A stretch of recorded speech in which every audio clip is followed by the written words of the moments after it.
Good morning.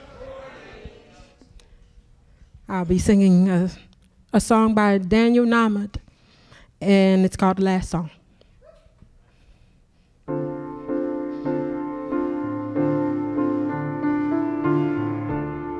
If this is my last song, if this is my final day, if tomorrow I'll be gone, what do I want to say? If this is my last song, if this is my time to go, when the water rolls on, what will I have to show? Oh, but fortune and fame, they scatter to the wind. The things that make a name, they never matter in the end. But what the world a little more peaceful, oceans and skies a little more blue, is humankind a little bit wiser about the good that we can do? Does the sun shine a little bit brighter? Is before there was only rain? If so, then I'm glad I came. If these are my last words for all of the earth to hear, if all that I have ever been is about to disappear, if these are my last words, if all that's something to, if I tried to serve, words that never mattered anyway. So much hurt there is to heal, it's hard to understand. All that I can hope to feel is all I'm doing, all I can.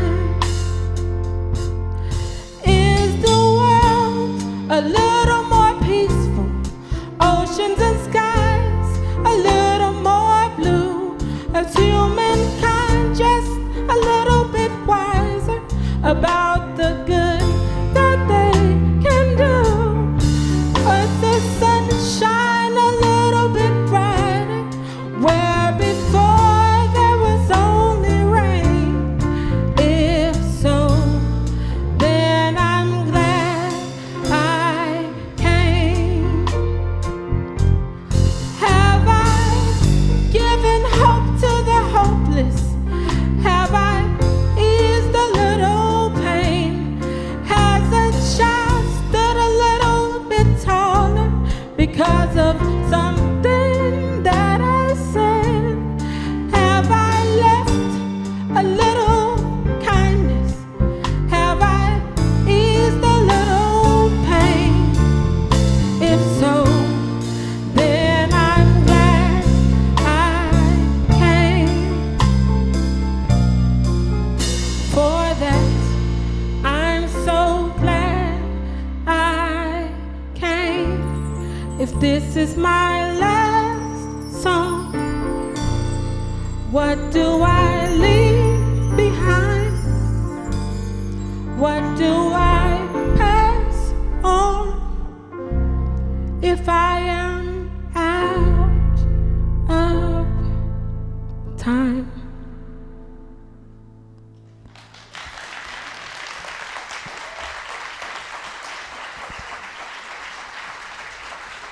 Leo Williams. If this is my last day, if this is my final moment, if this is the final word I speak, if this is the final room that I find myself in, if this is the last word, can you honestly say, I'm so glad I came? I'm so glad I came. I'm so glad I'm here. I'm so glad that I had the opportunity to make a change in someone's life. I'm so glad that I had the opportunity to meet the people I've met. I'm so glad I've had the opportunity to hear and be inspired by the music team at CSLDallas. Yes, I think we can all say that. Yeah. But today's talk is not about death. Today's talk is about life. Life. How we live it. We're centers for spiritual living. We can't just think about what we want the world to be. We can't just imagine what it is we want our lives individually and collectively to look like. We are here to live a life where we can proudly and confidently say, I'm glad I came. Yeah? Well, let me change the pronoun. The moment I began to say we came for this and we can do that, I realized that I am making a big assumption.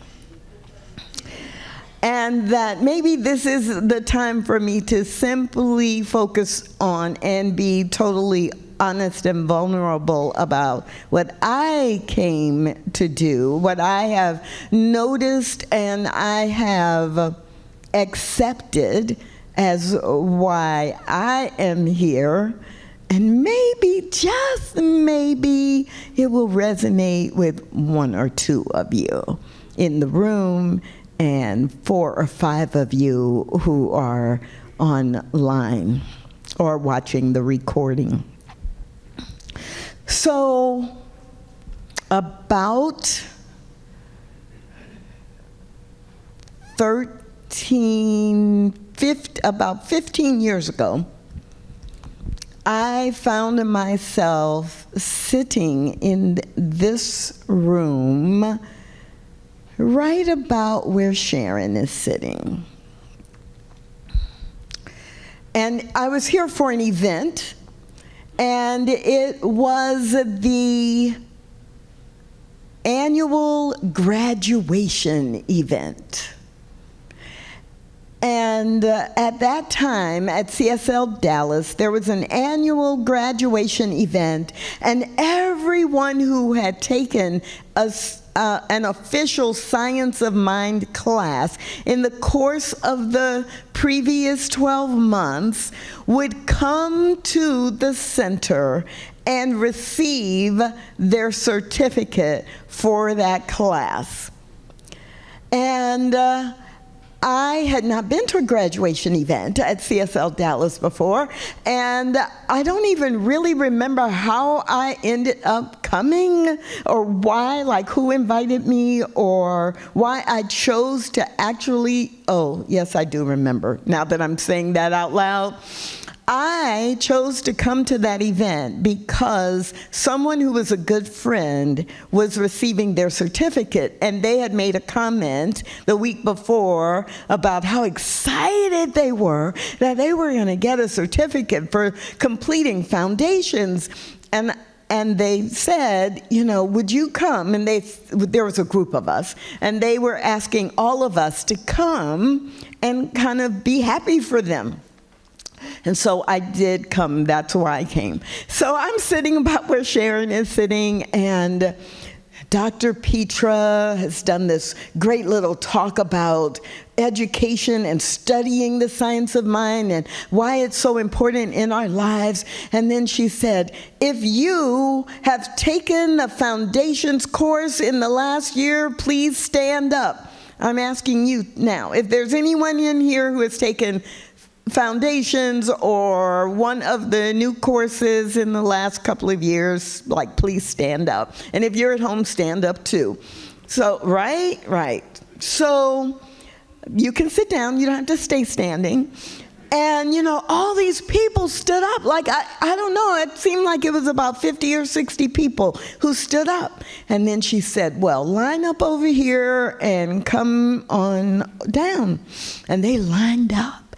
And everybody came. It wasn't like college graduation. It was like, I don't know, not preschool graduation, but something in between. Like, middle school or maybe high school graduation, because people were so proud and they were walking up, and then she was giving them a certificate, and it was very, very, very cool. I'm like, yeah, that's great. And then she said, and if you've taken, and you don't have to stand for this one, if you've taken spiritual practices, please stand up and come down. And everybody came down. And it was probably about 40 people. And about half of the people in that group of 40 had also taken foundations. So they were coming down for the second time. And then after that, then she said, well, and who has taken roots? And, 20 people stood up. And they came down. And I'm sitting there going, wow, and 5 or 6 of them, now they're getting their 3rd certificate. They've taken 3 classes this year. I'm like, that's really interesting. And that's impressive. People here, are taking classes. And then she called out another class, right? Maybe, I don't know, maybe it was self-mastery. And, 15 or 20 people came and she gave them certificates. And every time you would think maybe that this could get really boring. How many times do I want to see Michael Grundy come up and get a certificate? I mean, I saw it the first time. I don't need to see it again, right? And I'm like, wow. And then there'd be some overlap between the 3rd class and the 5th class. And there were about 9 classes that she called out named classes for, and people came up and got their certificates. And the message that I got was this. Right here at CSLDallas, education is really important. And I thought, I have never been a part of a spiritual community where the ministers and the deacons or priests or leaders or imams or, right, no matter what the tradition is, the people who you expect to come up on the platform and be smart about whatever you're teaching, I was sitting there saying, I've never been a part of a spiritual community where there is an expectation and a demonstration that every person in the community has access to the knowledge, the wisdom, the information, and is encouraged to know as much or more than the minister or the leader. And on that day, I was like, there's something that is different. Now, at that point, I had visited First Church of Religious Science and then CSLDallas, which was the rename. I had visited for, probably about 15 years at that point, off and on. I would attend certain events. I would come to Sunday service, and I would leave. But that day, right in that quarter, because there were 3 different events I attended in a 3 or 4 month period, that shift and that day especially, I was like, I believe people in this community are living these principles because they are encouraged to study them. Now, I do want everyone in the room who has taken an official Science of Mind class, not just like a workshop or come to an event, but an official Science of Mind class, I do want you to stand and I want you to look around. If you have taken a Science of Mind class ever, and if you are online, I want you to put in the chat, yes, or me too, or I have, because I want to see, and I want you to see, this is real. This is who we are. There's no magic to this, and thank you, you can sit down. I love that. More than 2/3 of the people in the room were able to stand up, and I bet the same is true in the chat online, that there are a lot of people saying, oh yeah, I've taken a class, oh yeah. And most of you have taken more than just one class. And many of you have taken some classes multiple times because we encourage you to take the basic classes at least once every 7 years because your life changes. So you might be asking, that's a nice story, Tracy. I'm glad you felt that way. Why are you telling us? I'm using this as an example of what Ernest Holmes teaches us. He says to us that one of the challenges we face in integrating the principles of science of mind into our lives is that we spend way too much time on the philosophy and way too little time on the embodiment or the integration of it, the using it, the applying it. We have a false belief that if we know it, if we read the book and we can quote Ernest Holmes, give me my award. Let me tell you what Ernest Holmes says on page 49 when he writes, hope is a subtle illusion. Let me tell you on page 290 or 292? 290, paragraph 2, right? There are no mistakes. There never have been any mistakes. There never will be any mistakes, right? We all have our favorite passages that we know and we memorize, but it doesn't matter if we memorize it if we're not applying it. Reverend Deborah L. Johnson in The Sacred Yes, on page 4, writes about, on pages 4 and 5, writes about the difference between mastery and embodiment. We can master the information, but just because we know it here does not mean we live it or experience the true depth of it. So what have we been talking about these last few weeks? If you've been following us, if you've been here, or if you've been watching some of the videos, you know we're right. We are all about emergence this year. That is our theme.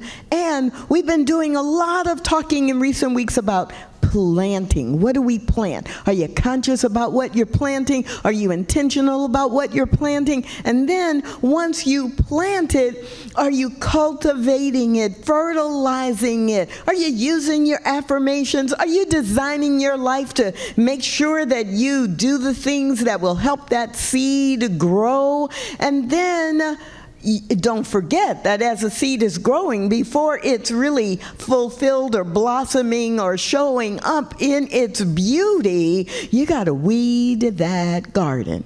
You got to weed the garden to get the bad stuff out so that the plant that you have planted, the seed you have planted, can actually find its way to the surface and be the beautiful, fulfilling plant that it has been designed to be.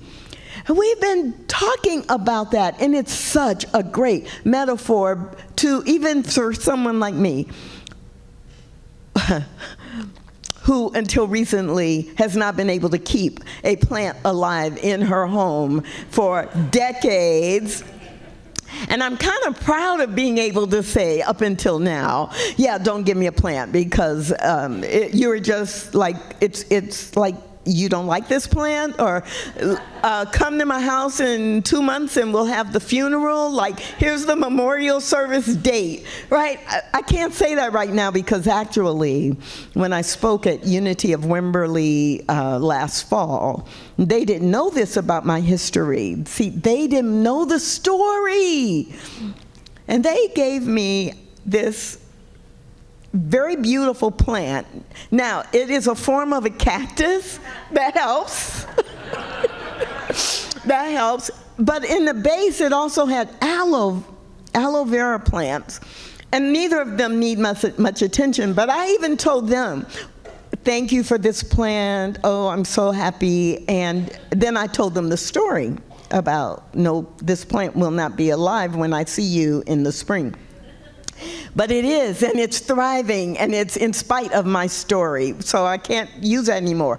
But it's that, right? Like, oh, we have been using the metaphor of the seed being planted into the soil being watered and nurtured and receiving the sun that it needs, and then weeding out everything else that is not like it, because we are setting the stage, the framework, and the environment for whatever it is that our intention or seed is.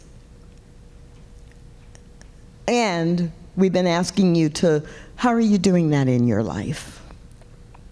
Are you doing it in your life? What do you need to change in your life? Because knowing it and doing it are not the same thing.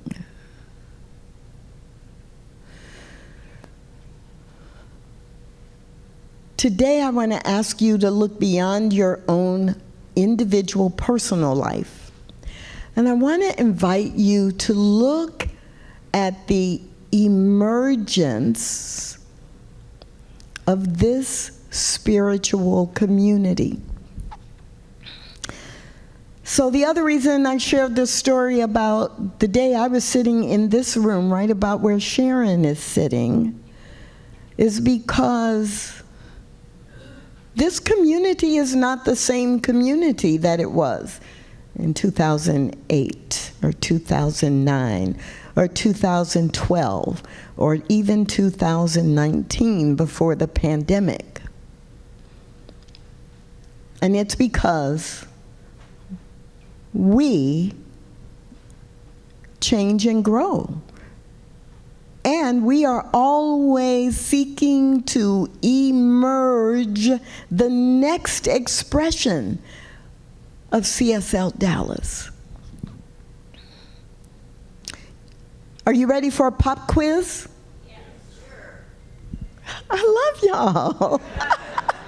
Everywhere else I go, are you ready for a pop quiz? Okay, here's the pop quiz. We're going to all answer this together out loud, and if you're online, out loud. What is the purpose of CSLDallas? We are radically inclusive, spiritually progressive, transforming lives. give yourselves a round of applause.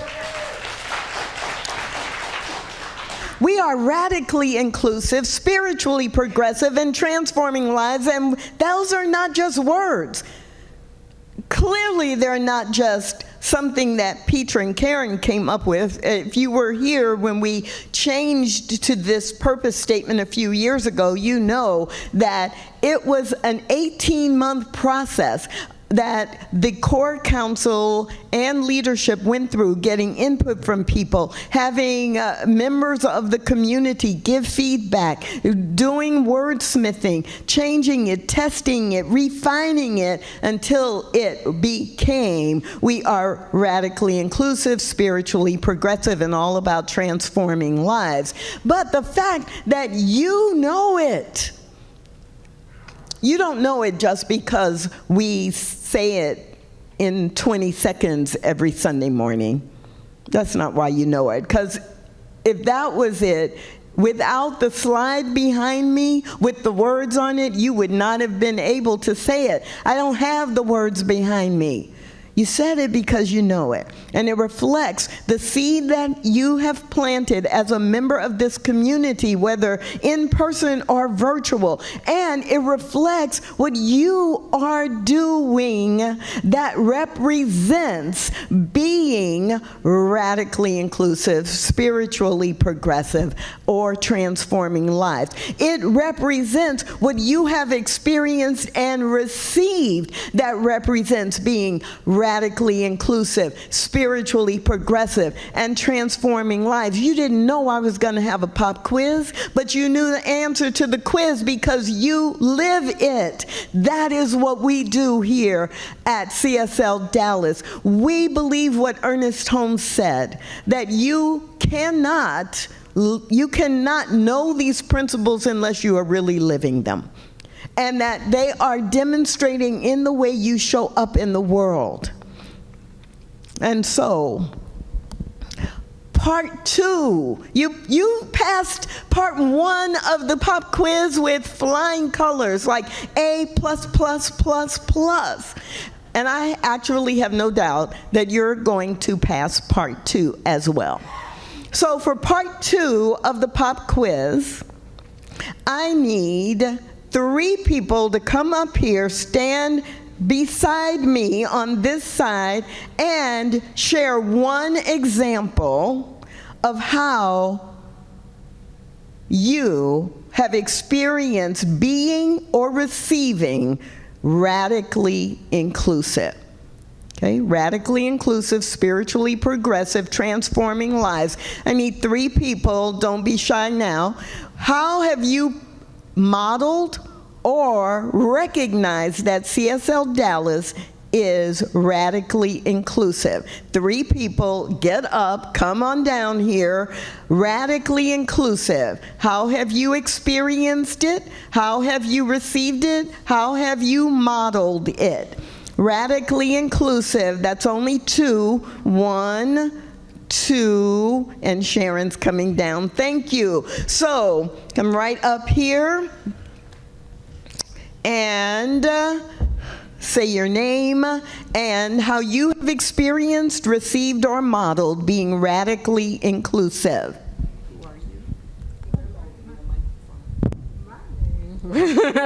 My name is Cleo Williams. I've been here for about 6 years, and how I've received or modeled. Radically inclusive.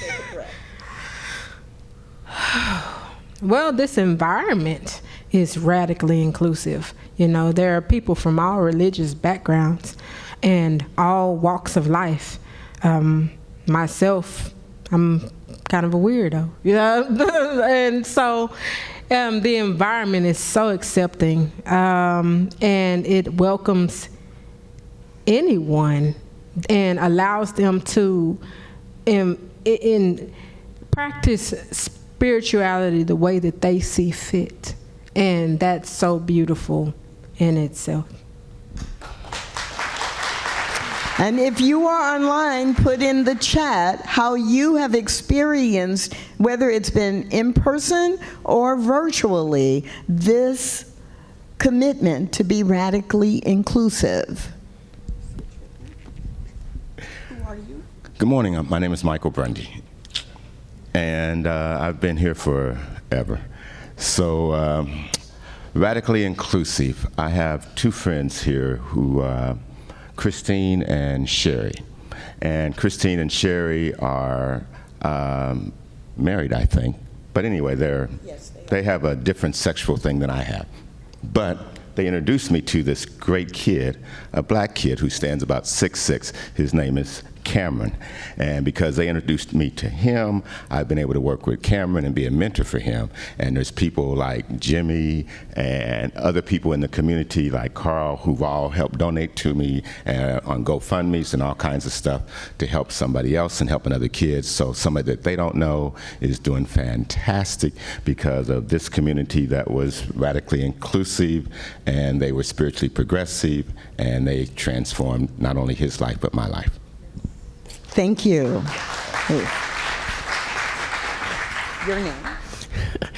Obviously, I'm Sharon Goddard. I don't see any difference in any of y'all. I just don't. I mean, you know I love you, and I just don't see any difference. And when people come into meditation on Wednesday night, they're afraid that they're going to be, cast in some kind of story or whatever. But we just take them in and love them. I love that. Give all three of them a round of applause. Thank you, thank you, thank you, thank you. And so radically inclusive does mean that we accept all people, and we accept the unique ways that everyone shows up, to the point where we accept how you are different from me. And I love what Sharon ended with, and we just love each other and the world. So, radically inclusive, spiritually progressive. How are we embodying it? What is it that is showing up in our community that represents being spiritually progressive? And how are we demonstrating it? And yes, I'm going to ask for 3 more people to come up and give an example, because I know you were sitting there going, I don't have an example for radically inclusive, but I got a really good example for spiritually progressive. So come on down. I'm going to share one example. Really, seriously, you know, I'm going to keep saying 3 people until 3 of you come down here. So you might as well stop waiting for somebody else, because we don't do that at CSL Dallas. We engage, and Carl does not want to be up here all by himself. So if you have experienced this concept of spiritually progressive, or if you feel you're someone who models it, then please come and join Carl. So one of the ways that I have seen us be spiritually progressive is this. A few years ago, CSL Dallas hosted the ministers meeting for ministers throughout CSL globally. And we probably had about 125 ministers from all over the CSL movement who came here to Dallas. And one of the things that we planned was that we planned an event where we took any of the ministers who wanted to go down to City Hall. Now, some people thought, you're going to go to City Hall and protest? We don't protest. And we weren't going to City Hall to protest. We believe that consciousness is cause. And so we went to City Hall as spiritual leaders to say we are taking a stand for a consciousness of love. And we invite everyone else to do the same. What does a consciousness of love and inclusion look like? And that's what we're going to do. So how do you see or demonstrate spiritually progressive. Sure. Oh, hi. I'm Carl Hunt. You're holding the mic. Okay, got it. Okay. Okay, good. We got that straightened out. Very good. So, spiritually progressive, for me, shows up in the men's circle, where each month we meet with a group of men, 12, 13, or 14 to 15, to look at each other and say what's on our mind and on our heart, and listen to each other with love and compassion and kindness for one and understanding. This is spiritually transforming, and no matter what backgrounds they're from. So beautiful.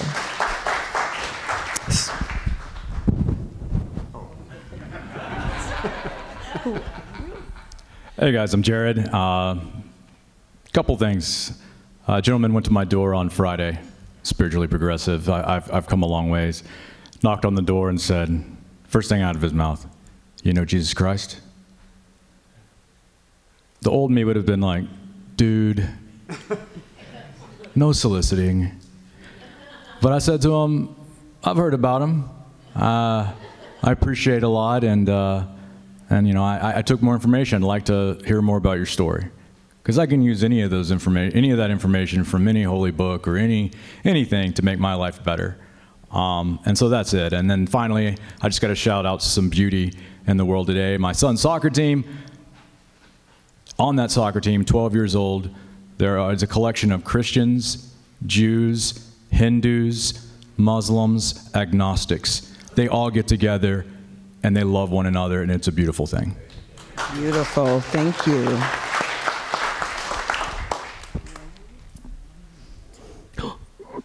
Okay. I'm Julia Shera, and I definitely want to share what she's asked me about. And it's been all about, I've experienced it in every group circle that I belong to, whether it's dialogue or wisdom or just meeting for dinner, and even here among the people that come on Sundays. Going through my classes, I've learned to understand what it is to embody and embrace God's love. I realized it some years ago, but I was in a place where I couldn't share that. I was in a place where I really didn't know how to do it. And then I came here, CSLDallas. My family, my love, they accept me, respect me, and support me. Thank you. Beautiful. Hold on. I got somebody standing over here in the wings. I'm Cherie Jackson, and I'm going to tell y'all a short story on spiritual progress. So, I was upset about something one day, and usually when I get upset, I have certain things I do that calms me down. I like going to the park, listening to meditation music, just keeping myself busy, right? This time, I chose to sit in my own silence with no meditation music, no birds, no trees, no winds. But I went upstairs in our sacred room and I sat with myself in silence, and I found my own inner peace. I found my own nature within. And when I woke up, the sun was just shining on my skin and healing me, and I felt better. And I was proud of myself for that. And as easy as it sounds, when you get upset, go sit in stillness, go do all these right things that we learn in books and that we see on social media and read, but it's one thing to embody it and do it in the midst of my emotions, right? So, yes. Woo, so you can go. Thank you, thank you. And what Charlotte just did was bridge being spiritually progressive in a way that we can embody it in a way that then results in us transforming our lives. So for each one of you, if you have an example of transforming lives, where your life has been transformed by the practice, then just speak it out loud. Don't come up to the stage. Just speak it out loud on 3. 1, 2, 3. We are about transforming lives. And if you're online, put that in the chat. We are about transforming lives.